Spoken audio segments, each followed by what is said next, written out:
Hello, everyone, and welcome to this week's episode of the Live Your Extraordinary Life podcast. I'm your host, Michelle Rios, and I am thrilled to welcome one of my dear friends and colleagues, Adele Kamel, to the podcast. Adele, welcome. Thank you, Michelle. I'm super excited for this. And thank you for all the great work you're doing in this podcast. Aw, thank you. Well, for those who do not know Adele, you'll know her after this episode for sure. She is a coach. She has a very extensive background in corporate and sales. We met because we both did a certification course together. And amongst all the people in that course, the two of us sort of just found each other in the crowd, and there was absolutely instant kismic energy. And we've been good friends ever since. And we have been really on each other's coaching journeys as we go through this. And what I really wanted to do today is bring Adele on and have a conversation for those who are interested or thinking about coaching to better understand both the coaching profession, the coaching process, the way we go about coaching clients, and whether or not coaching might be a good fit for you.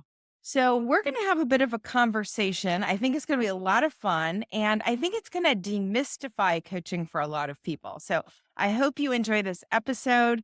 And please, if you haven't already, make sure you go on to Apple Podcast and rate and review the podcast. And that helps us reach more people with the message and inspire them to make the changes they need to in their lives to start living their extraordinary lives. So, Adele, let's get started. I want to jump right in with what inspired you. I know you were in the corporate arena like me. What inspired you to become a personal development coach in the first place? It goes way back. I got into personal development very early, and I'm super thankful for that. And once you get aware, it's super hard to become unaware of what you know. And once you're aware and once something is good for you, you want to share it with everyone. So I started very early on with personal development, and I also had a mentor very early on. And what I realized then, there is a way where you can work with someone that is kind of seeing what you want and helping you reach that without going through everything in general. So my mentor, for example, he saw me for who I was. He even saw me more than I saw myself. He saw my potential more than I saw it myself. He pushed me to limits I never believed I could. And because I had that very early on, I stuck with that. I didn't directly jump into coaching in what I'm doing now, but you know how it is when you start doing something, it kind of becomes your path. So when you're finding your purpose and what you're doing here on this planet. So I then continued on this path with helping other people to live their full potential, but within companies. So I started working with sales and coaching sales teams and trying to understand what is it in sales and sales teams that there's keeping people from going for the close and doing the calls. So, it's all about understanding why we're not moving in the direction that we want to move, right? You're speaking my language because I think I told you this already, but I've been inspired because so many people that I see in the coaching arena have trepidation about actually making the sale, which is the basis of every entrepreneur's job, and have very difficult time making the close. And so because of that, we're working on a course now to really demystify sales and bring the soul aspect into it and have people understand that at the end of the day, sales doesn't have to be icky. Like sales is really about helping people solve problems. And if you're doing it right, it should be like you're talking to a friend. Absolutely. Sales is service. And like you said, it's love. If you believe in what you're selling, and if you believe in the company behind the product or the service, and if you believe in yourself, then sales is the ultimate, I think, form of love in how we go about in the world today. You're selling every day. I'm selling myself now. You're selling yourself on this podcast, and everyone else that gets involved with us. We're selling all the time. All the time. And people in corporate often don't think about it that way. But I was on the front lines in the trenches in the business development and acquisition arena, which is sales, for 25 years. And a lot of folks, because the lingo, the vernacular is different. We talked about winning the account or winning the business. I'm sorry, it's sales. We're in Yeah. sales. And I think there's this disconnect that, like, no, no, no, we're in professional services. We are selling our services.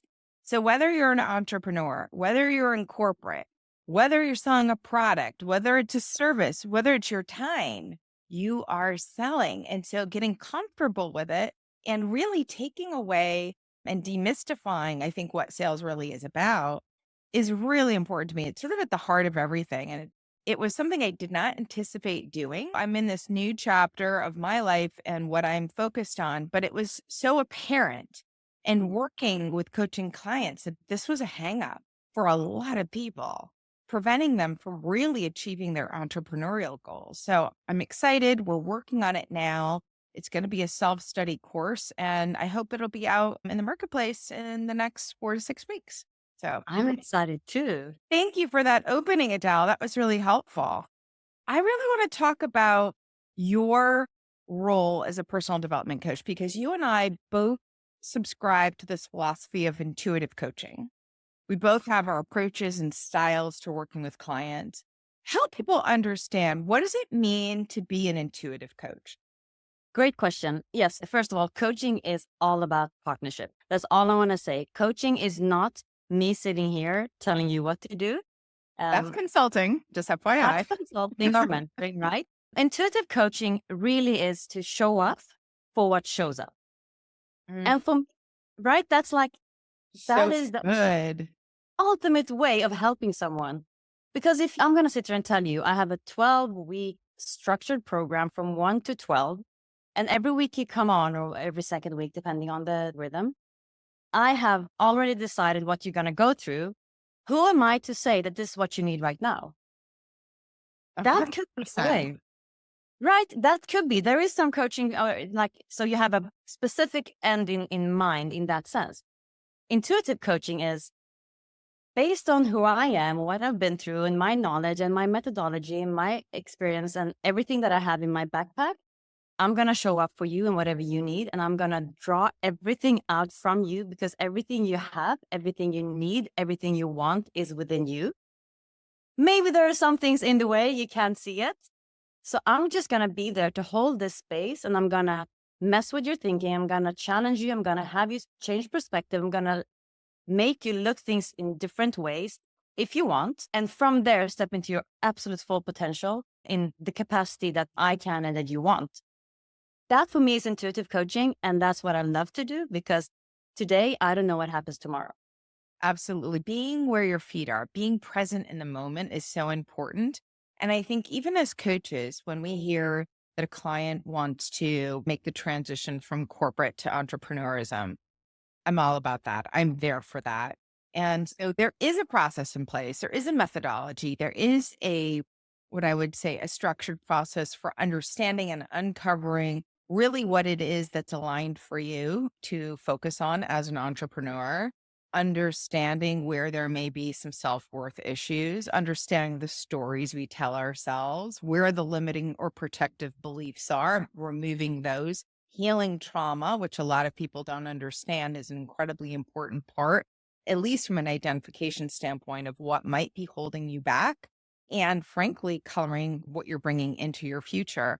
There is a structured approach, but not knowing how someone is on a day to day basis, you really need to be open and flexible to hold that space for whatever shows up, to your point, and to be able to guide that person, facilitate a productive session based on where they are in that given moment. And I think a lot of people are like, no, no, no, but we're in week 3 and week 3 says this. And I think certainly there is a time and a place for that, but often we bring things to a conversation into a session that needs to be worked on in that moment, as much as getting back to quote unquote building the business that you want to build or setting the foundation for a transition for your next chapter. That's very important. But the day to day life happens and we need to confront it head on because it's usually indicative of underlying things that we're going to be dealing with in the coaching environment anyway, long term. 100%. And I just want to add to that, that because of what you just said. Like, let's say that the end goal is to, take the leap and start a business. But what if today we find out that there is something that happened in your life that we as coaches can see because of the way, we've been trained, that because of this, if we don't work on this thing right now, whatever you're going to do is going to be hindering you from reaching that goal because it's maybe in your programming, in your subconscious, in your conditioning. So that's why I always say to my clients, you need to trust the process. And we always go back and we go through the progress and realize, yes, we've come maybe even further, but it's all about the inner game. Because once we master the inner game, the outer game will be easy. Well, let's talk about the inner game for a little bit. You and I know, share this philosophy that the set point for everything is mindset. So, talk a little bit about that. I think everyone's probably familiar with this idea that you have to get your mindset in the right place to do big things, to really make change. But talk a little bit more about the importance of mindset when you're in the coaching relationship and what it means to show up with an open and flexible mindset. Yeah. Yeah, I learned this terminology of growth mindset very early and I loved it. Because that really meant that whatever I am today, like in this second, does not have to be me in the next second. And whoever I've been my whole life does not have to be me in the future. So for me, having a good mindset or building a good mindset, or I don't even like the word mindset per se, because the word set Yeah. is fit, right? I don't know. Right. Yeah, it's so So true. right? So, but let's say mindset because this is the word we talk about. For me, if I can come to a point when I am guiding you and helping you to trust in yourself in whatever situation you're being put in. So, with the right self belief, and like you said, the worth of yourself, the self confidence, being able to question your stories, being able to validate your beliefs or your bullshit stories or all that. If I can get you to that point in your mindset and being open to all kinds of input and perspectives and question yourself all the time, then I think you're equipped with the right mindset to go out in the world and literally whatever happens to you, you will say, I know, but because I worked on my inner game, I'm ready. I'm ready for whatever you want. Absolutely. And I always say those folks that show up with an open or growth mindset are the most coachable. And Huh. it's really important to actually assess whether somebody is coachable because if they're not, if they have a fixed mindset, if it's my way or the highway, there's really not a lot we can do as coaches to move them forward. They're not going to be malleable. And that's the whole point of coaching is to be able to receive feedback, receive information that might be counterculture, or might be counter to what you've experienced or what you've believed in order to get you to open up more and see it from a different vantage point or perspective and entertain new ways of doing and thinking about things.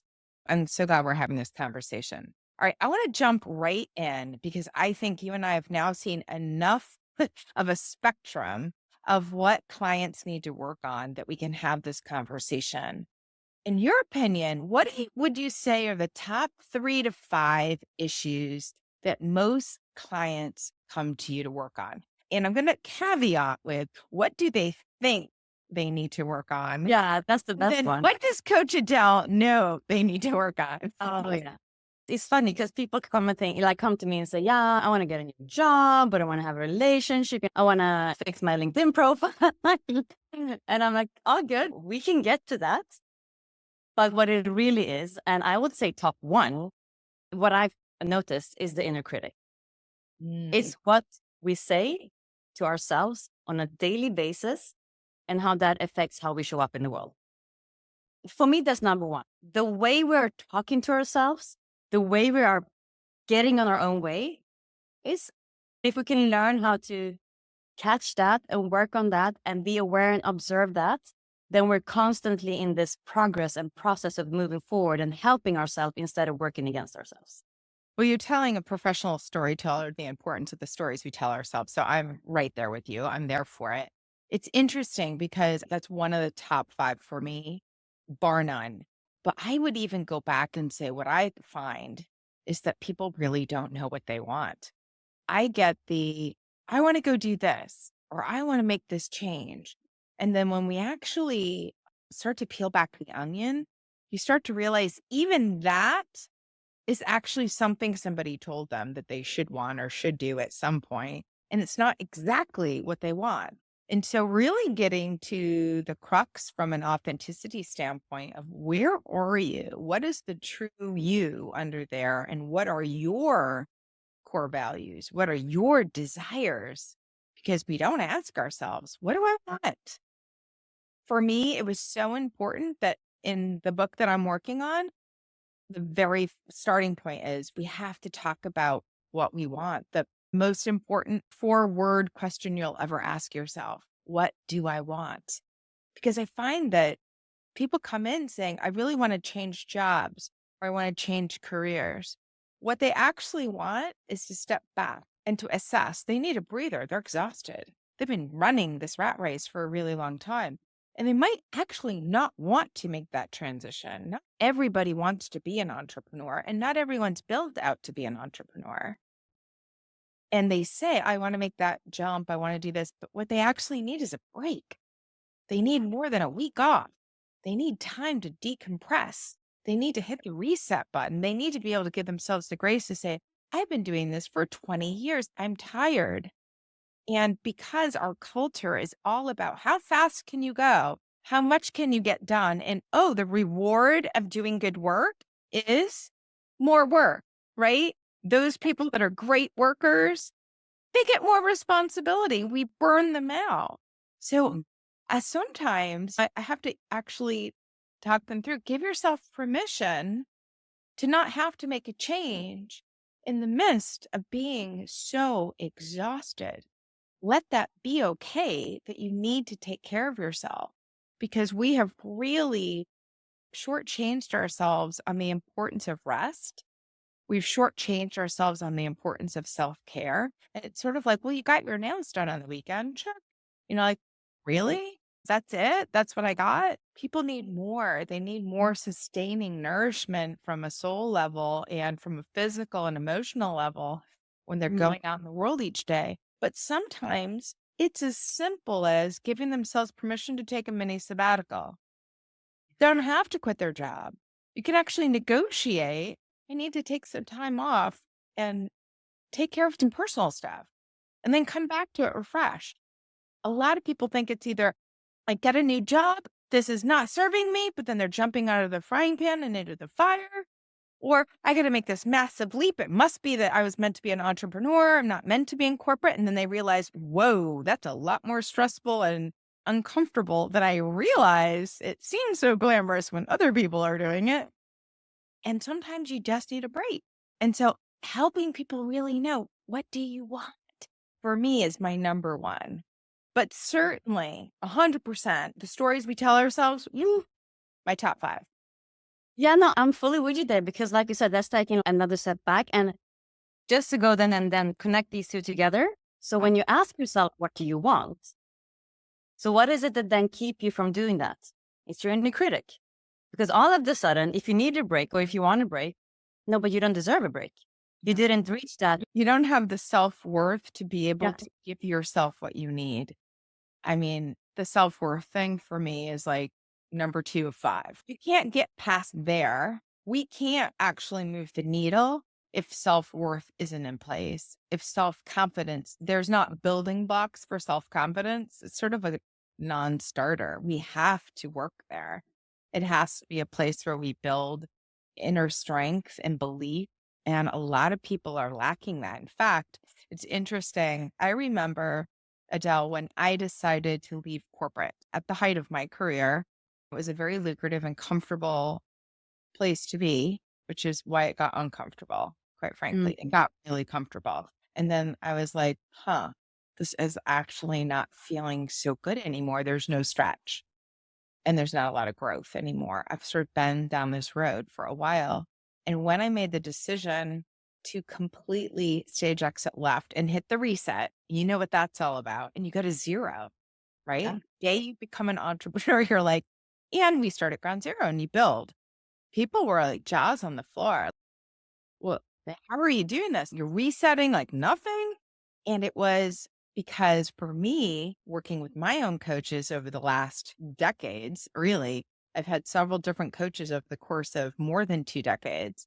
And for me, the big eye opener was once I was able to detach my self worth from anything Yes. that's happening external to me, then I had that breakthrough. But for years, even through early stages of coaching, I couldn't let go of the promotions and the raises and the accolades as being separate from my identity. They were how I identified who I was. It made it really difficult to make substantive change. I became a very, I always say, like a kind of a Yoda that wasn't able to take action. Like I had all of this great information, but I was paralyzed on the self-worth piece because all of the things that I was saying I wanted to make a change from were tied to my identity.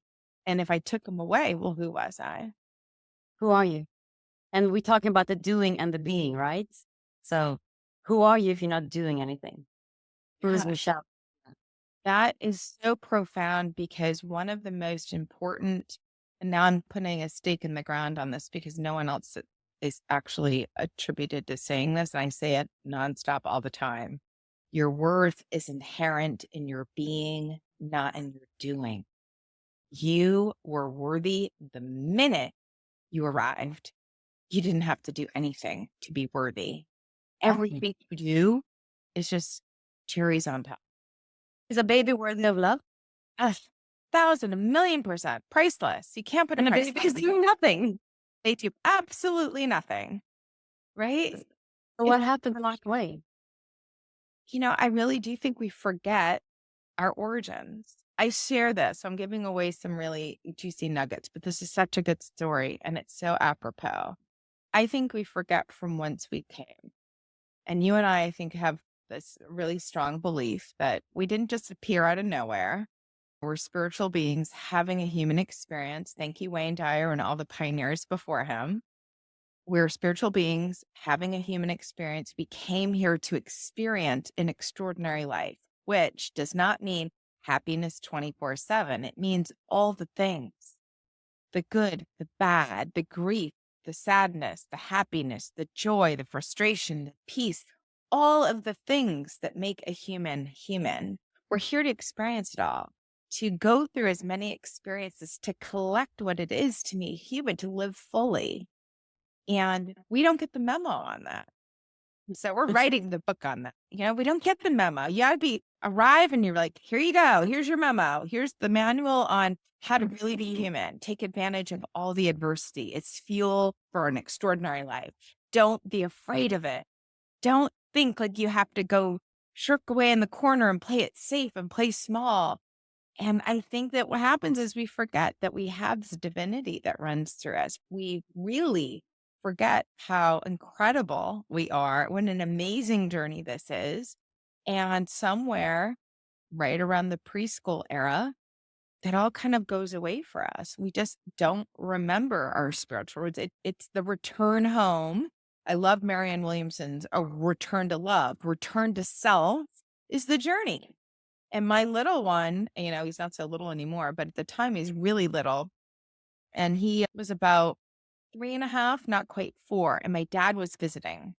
And my dad had a picture of his mother. So my grandmother, who helped raise me because my parents were teenagers. So we lived with my grandmother and grandfather when I was first born while my parents got on their feet. And my son had never met her. She died 2 years before he was born. And he saw a picture of my dad's wallet when my dad was visiting. And he just nonchalantly points to the picture and he says, I know that lady. And there are no pictures of my grandmother in my house on display, nor my parents. I don't really know the reason for that. She's beloved, but sort of in photo albums. There was nothing on display at that moment in time when Alex was little. And my dad said, Oh, I don't think so, Alex. She died a couple years before you were born. And he said, No, I know that lady. Deadpan. And my dad's looking at him and he's looking at me and she took care of me before I came here and told me I was coming to take care of my mommy. I cannot even begin to tell you like the moment we all were like, the blood just drained from my face because the last thing my grandmother said to me before she passed away was, it's time to have the baby. oh, oh, And I had been putting it off and putting it off and putting off. And she knew I was afraid because my mom had been a teenage mom and it was such a difficult upbringing.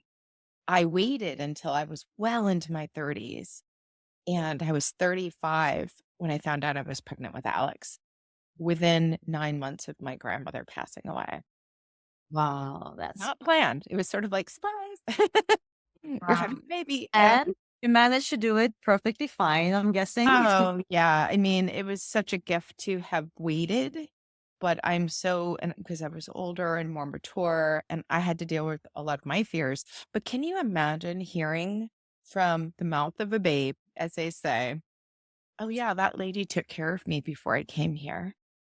And we just kept looking at each other. And my dad's like, tell me more about this lady. Please tell me. And he just went on and about things that if you knew my grandmother, you knew he met her, he knew her, the way she smelled. She was an Irish granny. She smelled like cabbage all the time because she was always making some sort of soup. And he said, I loved her soups. We're all like, I'm oh guessing my when God. He's like, and the sad thing is he started preschool 6 months later. He didn't have any recollection of that conversation or my grandmother after that. Oh, Minute he was sort of in society, yeah. it all went away. All This that can magic disconnected from his true self. So we tell him these stories now to remind him. And it's really interesting. I'll have like a glimmer. He's like, that's an amazing story, but I don't remember. He's like, that's me. oh, that was so cool. Okay. Talk to me about where in your when clients are experiencing challenges and they're showing up to their client sessions, really stop.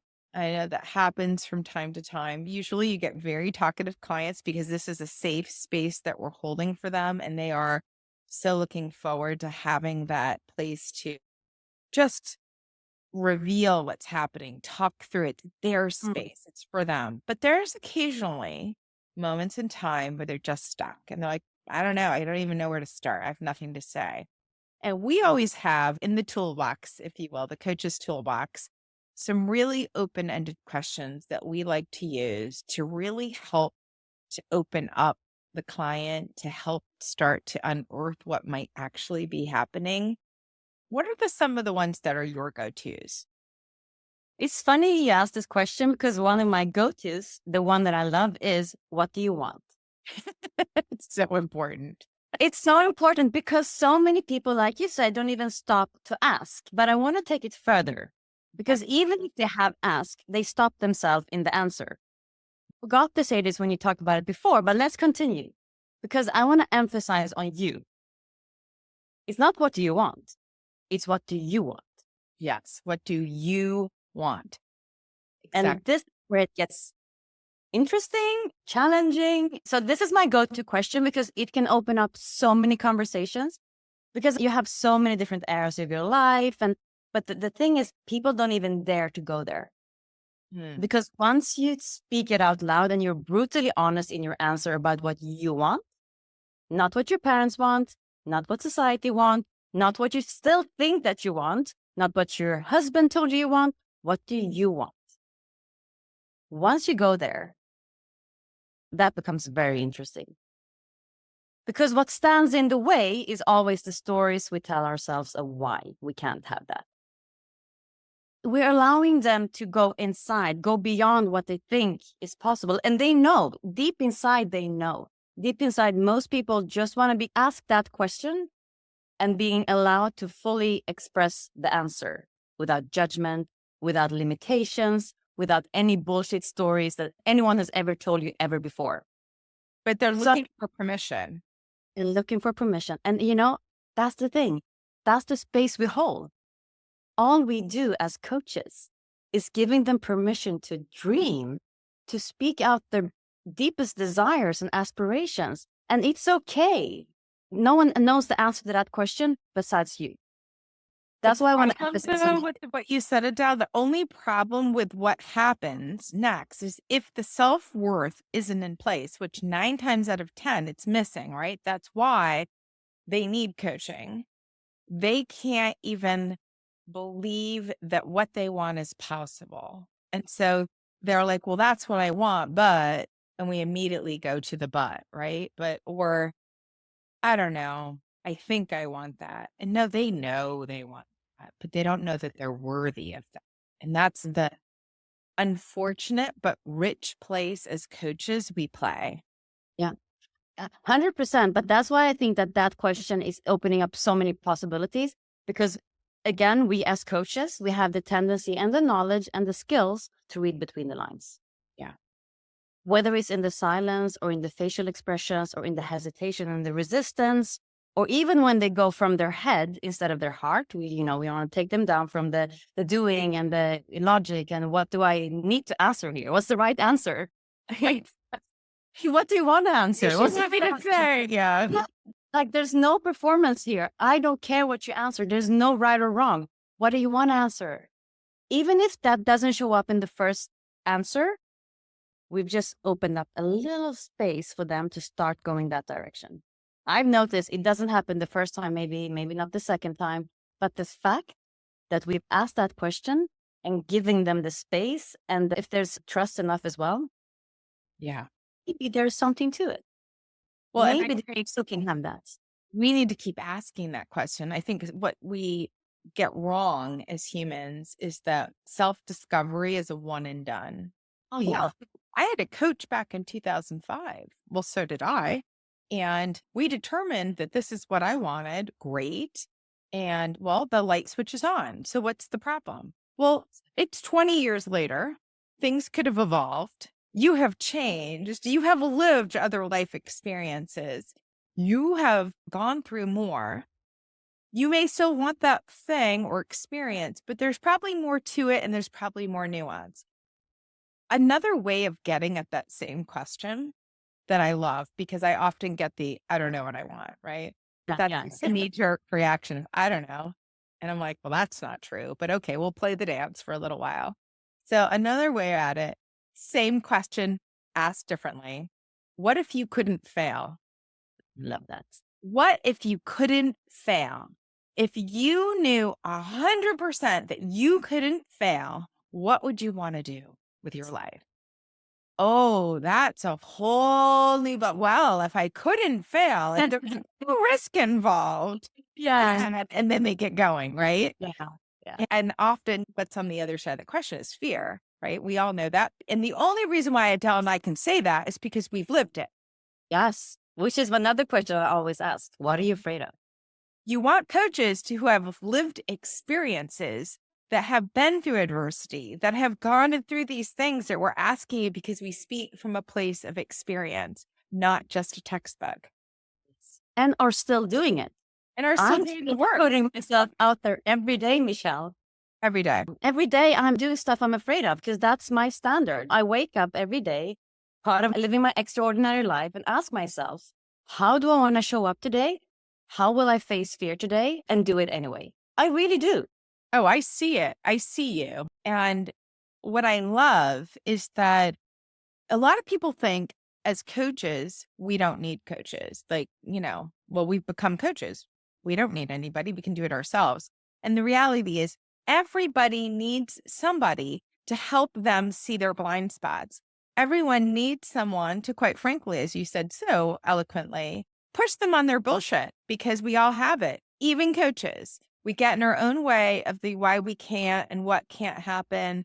And so, as much as we hold space, as much as we help move the needle with folks, we also need someone to do that for us. And so, there's always some sort of mentoring relationship or someone who's further along on the journey than even we are in order for us to continue in our growth. And if you find a coach that isn't coaching with somebody else, you might question whether or not you want to work with them because it's an ongoing process. If they, for their own profession, are not engaging in their ongoing personal development, it's like saying somehow you reach the end and there is an end. And I don't think there is an end. I think the end is the transition, right?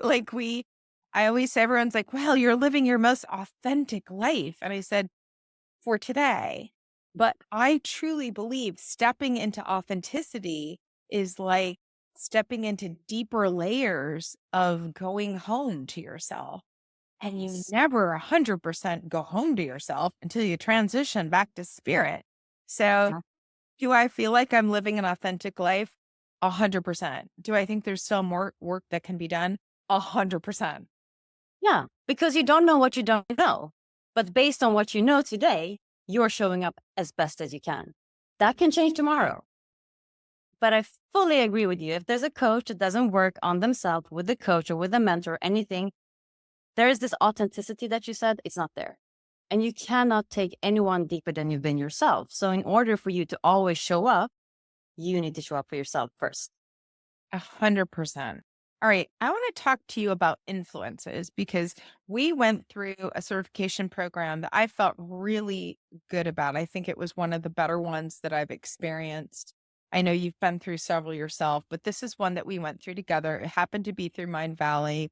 And I think that the work that Vishan Lakiani and his whole entire team they're just amazing people. And they are constantly pushing the needle on what it is to really know yourself and to become the best version of yourself and live to your full potential. And I love that that's really the aim of the work that they do day in and day out. But I want to ask you, when you think of the influential minds in coaching, who have been the most impactful for you and your journey? Yeah. So obviously, Ajit has been for both of us because we've gone through his whole coaching certification. But we also have this common figure, which is Rich Litvin. Rich Lifton. Rich, if you're listening to this podcast, you need to come on and have a conversation. We love you. Yes, I love you. There's a spot, and I'm saying this without asking you, Michelle. There's a spot for you on this podcast. Absolutely. Absolutely. For those folks who have not heard of Rich Litvin before, he is the author of many books in the world of coaching, but the one that's probably been the most impactful for me is The Conscious Coach. He happens to do a lot of trainings for coaches, but he has a background in education. He didn't start off in the coaching arena. I think he worked in a private boys' school for many years and was the headmaster of a school before he actually got into the coaching profession. But he became really the coach to the most elite on the planet. I think I may be mistaken, but I don't think so. He might have been Steve Jobs' coach at one point when Steve was still alive, but he has coached many and does coach not only coaches in the industry, but many political figures, celebrities, public figures. They're on the world stage, they're very visible. And like everybody, they have their own hangups and they need somebody to help point out their blind spots, help them continue to move, help them to live to their full potential. And Rich is a masterful coach in that arena. Yeah. And he's an intuitive coach. He is literally doing what we're saying. So what we say that, how we are coaching, because he's drawing out, the zone of genius. He's pointing out things that they don't even see in themselves. So literally just having a conversation and mirror back what he hears in the conversation. And that's all he does. And until a person have an insight, he keeps going, and it can be 5 minutes and it can be 30 minutes, but he works around insights, and insights come from within. Yep. That's the thing. He's drawing it out of you. That's what we're doing as coaches. We strongly believe that you have everything within you need to live your fullest life. It doesn't mean that you won't get information or insights from learning from others, but you really do have the compass for your own life within you. It's DNA coded in you. And our job is to help pull it out, to extract it, to help you see it, reveal what you already know at a spiritual level, but it hasn't yet reached your consciousness. And peel off the layers that gets you to a point where you don't even know if this is, for example, you said take on insights from external influences. Yes. But until you know who you are, until you've peeled off all the layers, you cannot take in those insights. Right? Right. So this is what I mean with the inner work. Like, we have so much external things being put upon us. Like, we just need to peel off all these layers first and then receive the insight and make them ours if that's what we want, and then live from that place. But the work needs to be there first. But to your point, you cannot make those external insights that you glean from others or you read in a book yours unless it's true for you. When we That, do that, when we just adopt it because it sounds good from an intellectual standpoint, we're wearing a mask. That is not true authenticity. It might be interesting to you. It might be extremely, seductive because it's so sophisticated or whatever it is. But if it's not meant for you, it's going to feel uncomfortable. You're going to feel the resistance. And so I think a yeah, lot of people look at other people that seemingly are quote unquote doing well and they say, I want what she has. I want what he has. But what she has or what he has is based on their individual experience and what is true for them. And it might not be what's true for you. And, we always say comparison is the thief of joy for a reason. The grass is always greener. I can't tell you how many times someone will say, well, clearly you're talking about living your extraordinary life. You're living an extraordinary life. And I said, for me, yes, yours will be different. Your path will look different. And that's okay. That's the way it's supposed to. It's supposed to be different. I, for so many years, unfortunately, looked outside of myself for answers, like a lot of us do, because we're taught to think that what we believe is not good enough, that we need to consult an authority figure. We need an expert. We need someone who knows better than us. And this is what mm, I love about coaching. A good coach does not assume that they know better than you. They don't assume they have the answers for you. They know that they have the tools to help you find your own answers. They know that they have the right methodologies to extract from you your genius for you. And that's the difference. 100%. I always say when people come to me and ask, what do you think? I just give it back to them. What do you think? Because I believe, just like you said, if you listen inside and if you're deeply connected with yourself, when you start taking on external influences, it only resonates if there's something inside of you that resonates. But that can only happen if you're connected with yourself. That's why I believe that the disconnection that we have with ourselves today is one of the biggest contributor to unfulfillment and unhappiness in this world. The lack of connection we have to ourselves. Yes, the lack of connection with oneself. I think people underestimate how important it is. I would say it was the difference between life and death for me. I mean, quite literally, the difference between being so detached from myself because I Yes. had started down a path of great achievement, but somebody else's dreams, really, and somebody else's goals. I just assumed that they were my own because everyone told me, well, this would be great for you. This would be great for you. That would be great for you. And I just wanted to do all the things to be successful and be the good daughter and the good oldest of the kids in the family and do all the right things. And so Yeah. I went far down that path and came to a screeching halt in, my late 20s where I literally was like, I don't know where I am in this. I am so lost. And it felt so dark. And a lot of people think, oh, I'm suffering from depression or I'm suffering. And it's interesting not to diminish how often or frequent depression, actual acute or chronic depression, can be present in someone's life.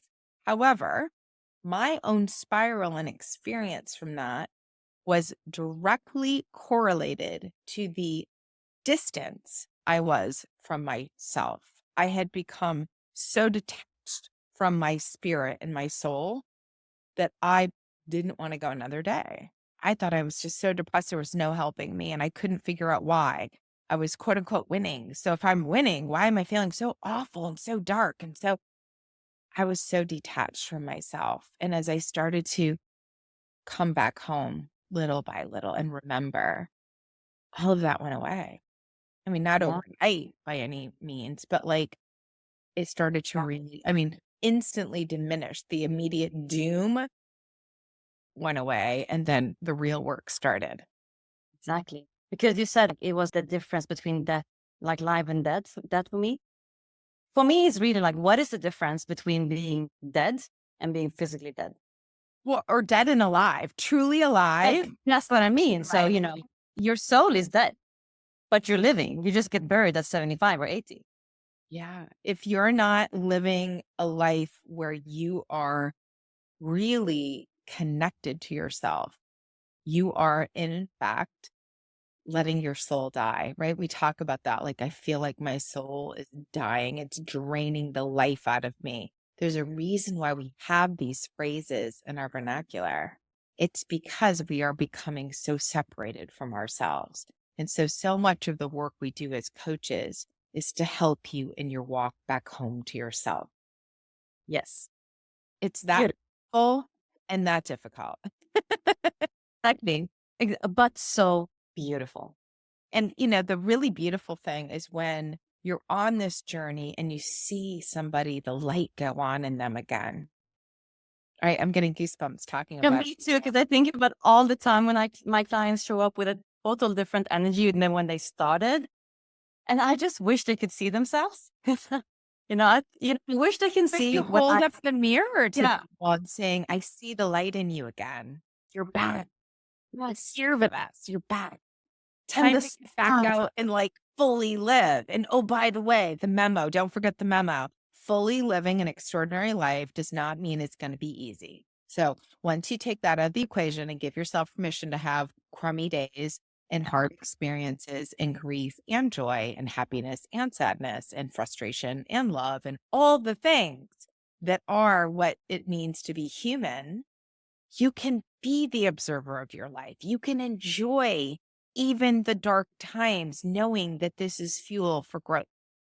Yes. And it Fuel takes for character courage. development. Yeah, Courage. takes a lot of courage. I think being human is not an easy task. To be fully alive and human is not an easy task. That's Exactly. bad. Once you figure it out and you realize it wasn't meant to be so hard, meaning life is going to throw curveballs and bumps in the road and mountains to climb and all the things, but you can step back and you can really observe it and realize, oh, okay, this is the next experience I'm going through. Okay, let's do this. Let's go. Because you're a spiritual being. You're just having this human experience. It's another experience. Doesn't Yeah. determine who you are. It doesn't say anything about anything other than it's your next experience. It's the next part of the journey. That's all. And you Exactly. take the pressure off of like, oh, it's not supposed to be this way. It's not supposed to be like rainbows and unicorns every day. And when it's not, I must be failing at this thing called life. No, Don't do that lie. it's so unfortunate. And I was talking with a friend of mine. She said, oh my gosh, I need to go tell my 11-year-old. This is the information that if we had had as teenagers early on, we would have gone through so much less suffering that we did, Yes. thinking that it had to be a certain way. And, you know, I said, oh, forget it. Like if I got the memo in every decade of my life, it could have been a great reminder. And I always say I was on a great path of enlightenment and awakening and all of this for several years. And then life happened. Guess what happened? Personal development went in the back burner. And what happened as a result, I stopped asking myself what I wanted. I stopped being really connected to myself. I got super busy because I got married, my career took off, I became a mother. I got into this rat race on a whole new level. Perfect wife, perfect mother, star at work, and maintain a size 6 while doing it all. And it was like being on a balance beam with one leg in the air and top spinning, plate spinning at 100 miles an hour and do it with a smile and a really cute suit on. And, you know, I was like, this house of cards is coming down fast because it wasn't meant to be that way. It was meant to, you know, I said to my husband, ooh, the first 17 years was hard. I don't know where anyone got the first 7 years was hard. The first 17 were pretty hard, actually. Yeah. But the reality is that's the growth. That's the fuel for growth.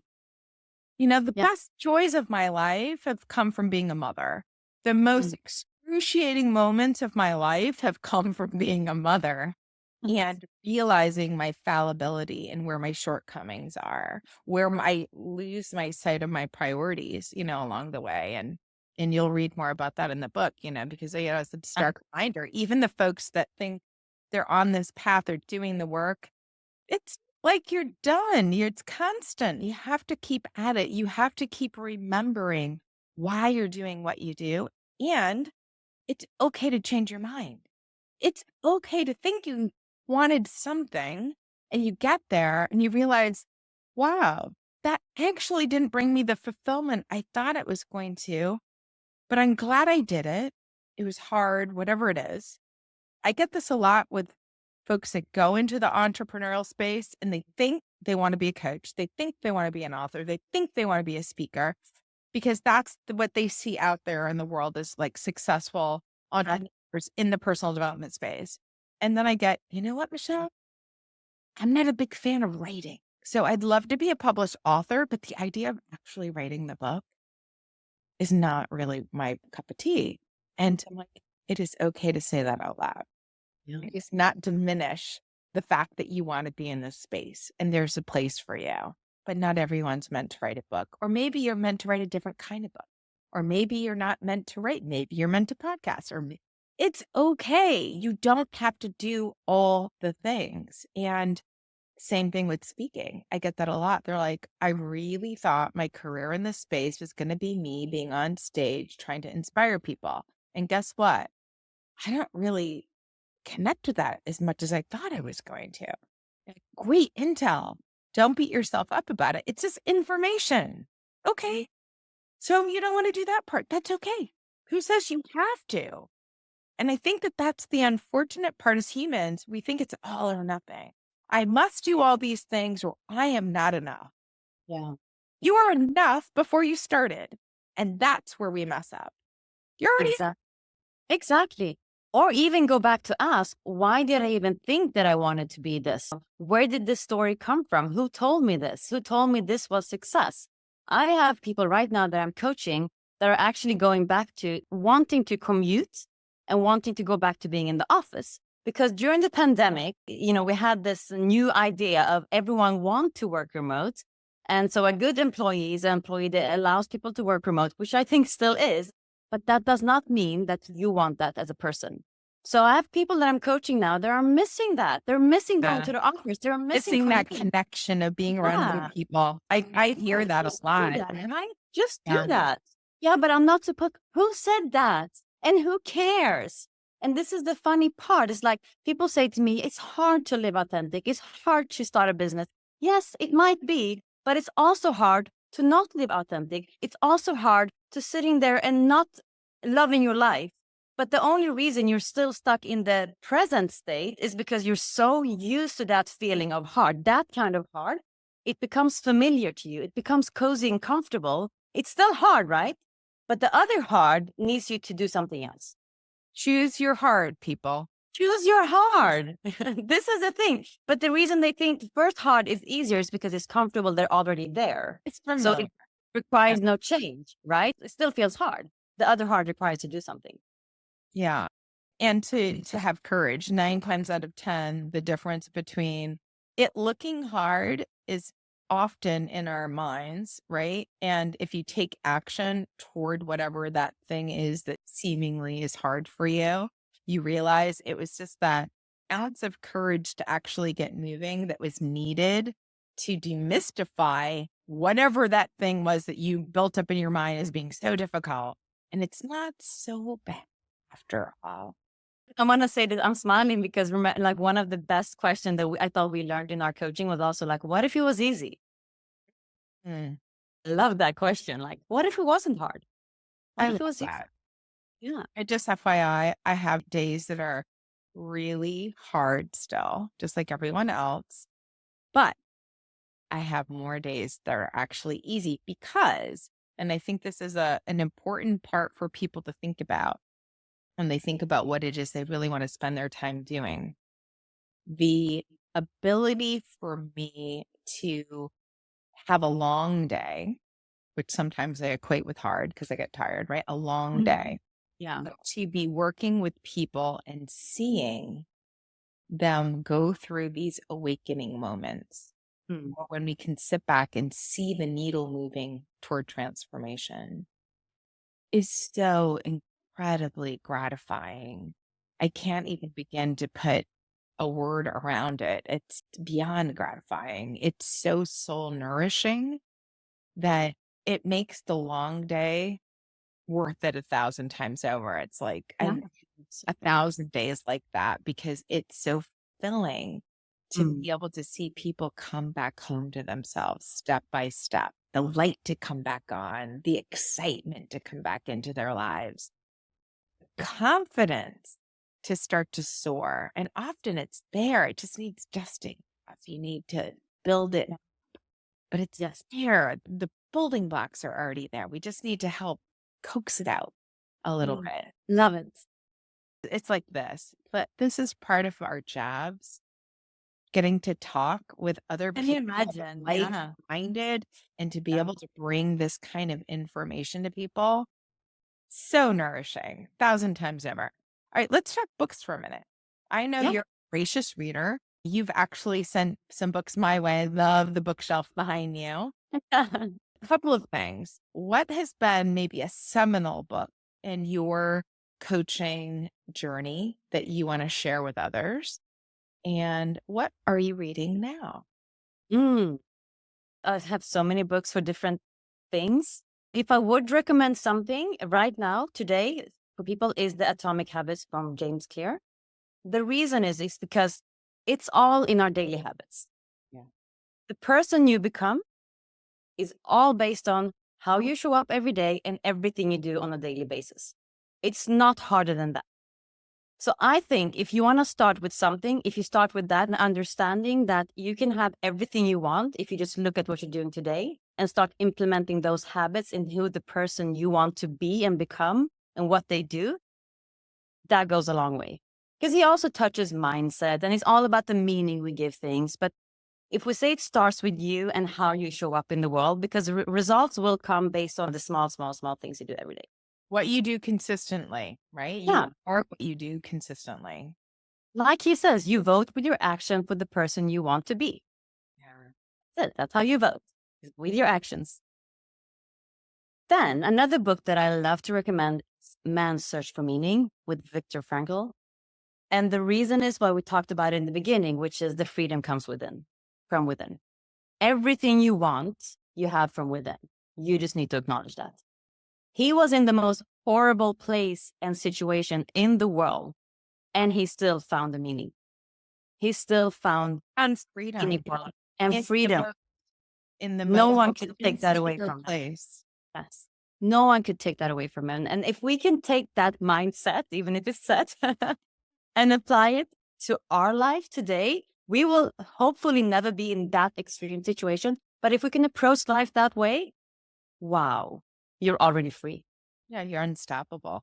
unstoppable. I So love yeah, I would say those are the ones I would recommend. And then, I also emphasize very much on it's not only about consuming, it's also about creating and also going out and doing. Mm. Execution is much more worth than knowledge. Knowledge is not gold, execution is I 100%. love that. That's so true. I always say, I was going through a phase in my late 20s and early 30s where I was consuming information. And a lot of people who kind of were with me on the journey back then were like, oh, I was talking the talks for sure. I knew a lot. I had a lot of information. I was not at a place where I had the self worth, which I think a lot of people will find shocking because I've always been a bit of an outspoken person. So, but nevertheless, even the most outspoken people have self worth issues. I did not have the internal worth needed to take the action. I still had fear holding me back. So I had all this information. I knew a lot. I wasn't able to actually put it to use. Not 100%. I was making small, safe changes, but Yeah. these transformational changes that require leaps of faith and really going beyond, that took time. It took a lot of time. And, I always say to my son, do as I say, not as I do. So learn from my mistakes, my friend. You got to live your own life, but there's always nice to be able to work with somebody or even read what someone has done so you can actually circumvent. James Clear's work on atomic habits is one of those pieces for me. get to the bottom of what it is we need to work on from a daily basis, you save a lot of time when you read a book like that if you then start to take action. And if you start on a journey, let me tell you, once you start to accumulate knowledge about yourself and who you Mm. are, your most authentic self, Mm. and then you're starting to work on your self worth, the stories you tell yourself, your energy and presence. The taking bold moves, which to me is the next step in the process, almost becomes a fait accompli because it's sort of a natural step then. You're brimming with energy to go do something, 100%. right? Yeah. All right, my dear. What do you think is the biggest misconception about coaching? I would say maybe two things. One is that only like the successful people can have a coach, the people with money or the people that are, because many people think about coaches as sports coaches, athletes that are on a higher level, but also that you only need a coach when you have a problem or something. Mm. I think those two are like two big misconceptions. I mean, if for me, of course, I say this, you always need a coach. It can be for different areas of your life, but you need a coach to call you out on your own bullshit. You need a coach to see your blind spots. You need a coach to help you push you and hold you accountable as you're moving forward. You need a coach to kind of help you structure your mind and mess with your thinking and also what you're able to do and break through from your own limitations. Because once you put them there, you can't see them, right? You can't see the label from inside the jar. Those are your limitations that someone needs to start pushing you outside from. So yeah, those two things. I think that those are what I've heard the most. I don't need a coach. I have nothing to work on. Yeah. Yeah.